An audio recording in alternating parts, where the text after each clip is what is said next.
नमस्ते, welcome to heat. आज हम एक थर्ड पार्टी एनर्जी चेक करेंगे। तो आपके पर्सन और थर्ड पार्टी के बीच में करंट एनर्जीज क्या है। Eight of pentacles. देखिए, अपने अपने काम में बिजी हैं, एफर्ट डाल रहे हैं इस कनेक्शन को चलाने के लिए, मेंटेन करने की कोशिश कर रहे हैं। कम्युनिकेशन, कंसिस्टेंसी या कनेक्शन को चलाते रहने वाली एनर्जी प्रेजेंट है। देखिए, ये इमोशनल या पैशनेट एनर्जी नहीं होती है, ये है एक फंक्शनल तरीके से चीज़ों को आगे बढ़ाते रहना। तो कोई कंटिन्यूसली जैसे एफर्ट तो डाल रहा है, बट नेचुरली फ्लो करने वाली एनर्जी बहुत स्ट्रांग नहीं है। रूटीन, प्रैक्टिकलिटी वो ज़्यादा है, इमोशनल डेप्थ कम है। तो कनेक्शन चल रहा है, पर एक इमोशनल फुलफिलिंग एनर्जी नहीं दिखती है। चलिए देखते हैं आपके पर्सन की एनर्जीज थर्ड पार्टी के लिए क्या है इस समय। Seven of pentacles, third party की एनर्जी आपके पर्सन के लिए फाइव ऑफ वॉन्ड्स। देखिए, आपके पर्सन की एनर्जी ये सोच रहे हैं कि क्या करें यहाँ पे आगे, जैसे ऑब्जर्व करने वाली, इवेल्युएट करने वाली एनर्जी होती है सेवन ऑफ पेंटिकल्स, जहाँ ये जैसे ये कंप्लीटली छोड़ के नहीं जा रहे हैं इस चीज को, पर फुल्ली सेटिस्फाइड भी नहीं फील कर रहे हैं सिचुएशन में। एक वेटिंग और इवेल्युएशन के अब आगे क्या वाली एनर्जी फील करवाता है ये। जैसे इंटरनली ये पर्सन कंटिन्यूसली असेस कर रहे हैं क्या ये कनेक्शन वैसे हो सकता है जैसा मैं चाहता हूँ या चाहती हूँ, या एक्साइटमेंट, या मतलब बहुत लविंग एनर्जी नहीं है। जैसे पेशेंस रखी हुई है, लेकिन थर्ड पार्टी की एनर्जी फाइव ऑफ वॉन्ड्स, ये एक कॉन्फ्लिक्ट वाली एनर्जी है। ये इनसिक्योरिटी, टेंशन, उस टाइप की एनर्जी है। हो सकता है इनर कॉन्फ्लिक्ट चल रहा हो, कॉम्पिटिशन, आर्ग्यूमेंट्स, मिसअंडरस्टैंडिंग्स। तो पीसफुल स्टेट नहीं है यहाँ पे। ऐसे लगता है जैसे थर्ड पार्टी को भी फील हो रहा है कि सिचुएशन स्टेबल नहीं है। ठीक है, बाहर से मेंटेन करने के लिए, फंक्शनल रखने के लिए एफर्ट दोनों डाल रहे हैं, पर दोनों ही तरफ से एक डिस्कनेक्ट सा है। हो सकता है दोनों के बीच में कुछ ईगो क्लैशेस भी हो रहे हों, कोई अटेंशन इश्यूज हो सकते हैं, या कॉन्स्टेंटली कुछ प्रूव करने वाली सिचुएशन या एनर्जी। तो कनेक्शन इमोशनली एग्जॉस्टिंग सा लग रहा है, जैसे इमोशनली सिक्योर नहीं है। चलिए देखते हैं आपके पर्सन की एनर्जीज आपकी तरफ क्या है, मेरे व्यूअर्स की तरफ क्या एनर्जीज है। Wheel of Fortune, overall energy night of wands है। तो कहीं ना कहीं अट्रैक्शन डेफिनेटली है, पर आपके साथ एक कनेक्शन फील करते हैं। यहाँ पे जैसे कंप्लीटली चेंज हो गई, यहाँ पे स्टैग्नेंट एनर्जी थी, यहाँ पे मूवमेंट है। सो उनको लगता है कि ये कनेक्शन अनफिनिश्ड है, यहाँ अभी भी चीजें हैं। जैसे चाहे कितनी भी डिस्ट्रैक्शंस हो, कितनी भी आउटसाइड सिचुएशंस हो, पर घूम के ये पहिया घूम के वहीं आता है, राइट। उनकी एनर्जी बार बार आपकी तरफ घूम के पहुंच जाती है। तो ये, इसको हम कार्मिक या डेस्टिनी टाइप एनर्जी भी कहते हैं। तो जैसे कनेक्शन उनकी लाइफ में रैंडम फील नहीं होता है उनको। सी, आपकी एनर्जी इनके इमोशंस को शिफ्ट करती है, ट्रिगर भी करती है, रिफ्लेक्ट भी करवाती है। सो डिस्टेंस हो सकता है, पॉजेस आए हो, कंफ्यूजन आया हो, फिर भी कनेक्शन समहाउ वापस एक्टिव हो जाता है। क्या चीज है जो मेरे व्यूअर्स के पर्सन और थर्ड पार्टी को साथ में जोड़ के रखे हुए है। Chariot, overall energy five of pentacles. देखिए, कोई फियर ऑफ लॉस है किसी तरह का, कि अगर ये साथ में नहीं रहेंगे तो कुछ किसी तरह का लॉस होगा। स्टबर्ननेस और कंट्रोल की एनर्जी भी स्ट्रांग है, जैसे कनेक्शन को किसी भी तरह कंटिन्यू करने की कोशिश, चलाते रहो चाहे कैसे भी चलाओ।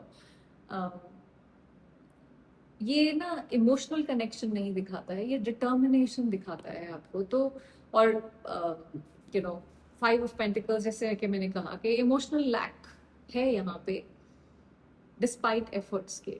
तो ये है जहाँ पे हम इसको किसी तरह से वर्क करवाएंगे, हमें चलाना ही है, एंड नहीं होने देंगे। फिर भी कोई इमोशनल एम्प्टीनेस या डिस्कनेक्ट वाली एनर्जी दोनों के बीच में है। तो ये फियर बेस्ड कनेक्शन है, जहाँ पे फेलियर का फियर है, लोनलीनेस का फियर है, पूरी तरह से लेटिंग गो का फियर है। तो इमोशनल फुलफिलमेंट से ज़्यादा सिचुएशन एक तरह से इस कनेक्शन को होल्ड करके रखी हुई है। इसका फ्यूचर देखते हैं क्या है, आपके पर्सन और थर्ड पार्टी के कनेक्शन का फ्यूचर क्या है। 10 of Cups, Page of Cups, King of Swords, overall energy 9 of Swords। देखिए, हो सकता है बहुत सारे लोगों के लिए ये हो सकता है कि ये दोनों आपके पर्सन और थर्ड पार्टी मैरिड हो या फैमिली से रिलेटेड सिचुएशन है। सरफेस लेवल पे एक हैप्पी फैमिली एनर्जी दिखती है मुझे, जहाँ पे कनेक्शन इमोशनली स्टेबल लग रहा है बाहर से देखने में दुनिया को, या दिखाने की कोशिश हो रही है, क्योंकि family type energy, emotional comfort, सब कुछ बिल्कुल ठीक ठाक है वाली एनर्जी है।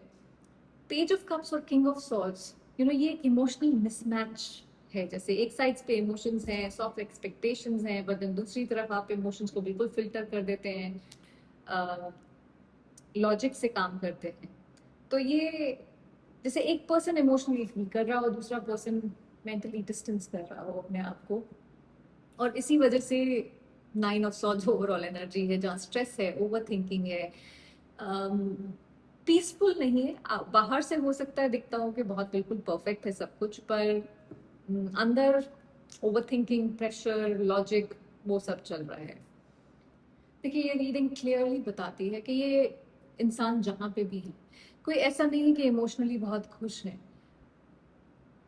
बहुत मिक्स सी एनर्जीज हैं इस कनेक्शन की। जैसे स्टेबिलिटी चाहिए, इमोशनल फुलफिलमेंट भी चाहिए, ये भी चाहिए, वो भी चाहिए। तो ये कुछ भी ऐसा करने को राजी नहीं है जो इनको अनकंफर्टेबल लगे, या जिस स्पेस में ये है वहां से इनको कुछ ऐसा करना पड़े जो इनकी स्टेबिलिटी को अफेक्ट करता हो।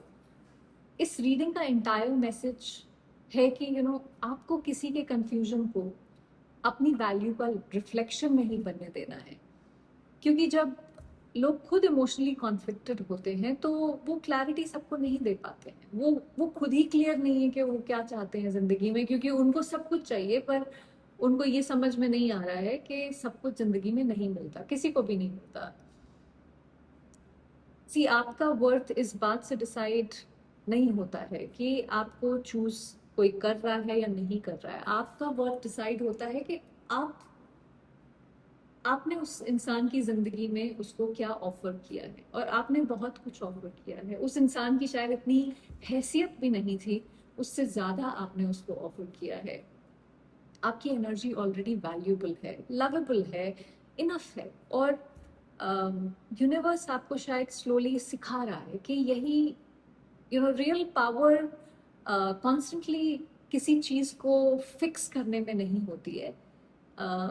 खुद को इतना डीप वैल्यू करिए कि आप इमोशनली बेयर मिनिमम को एक्सेप्ट करना बंद कर दें। जो आप करते आए हैं, जिस वजह से ये इंसान आपको जिस तरह ट्रीट कर रहा है या करा है उसने, उसलिए वो कर पाया है, क्योंकि उसको मालूम है कि आप टॉलरेट कर लेंगे। उस चीज को टॉलरेट करना बंद करिए, अपने ऊपर फोकस करिए। देखिए, जो कनेक्शन जेन्युइनली अलाइंड होता है हमारे साथ, उसमें आपको कॉन्स्टेंटली अपनी पोजीशन क्वेश्चन नहीं करनी पड़ती। अगर आपको अपनी क्वेश्चन करनी पड़ रही है पोजीशन, तो अपने आप को अंडर सेल मत करिए, अपने आप की वैल्यू को कम मत करिए। अपने आप को जब आप वैल्यू करना शुरू करेंगे, एनर्जी अपने आप शिफ्ट हो जाएगी इस इंसान की भी। और अगर ये नहीं शिफ्ट होंगे तो इनको आपकी जिंदगी से जाना पड़ेगा, क्योंकि कोई और ऐसा जो आपकी एनर्जी से अलाइंड होगा वो आपकी जिंदगी में एंटर करेगा। आई होप इससे आपको कुछ क्लैरिटी मिली हो। Thank you for watching.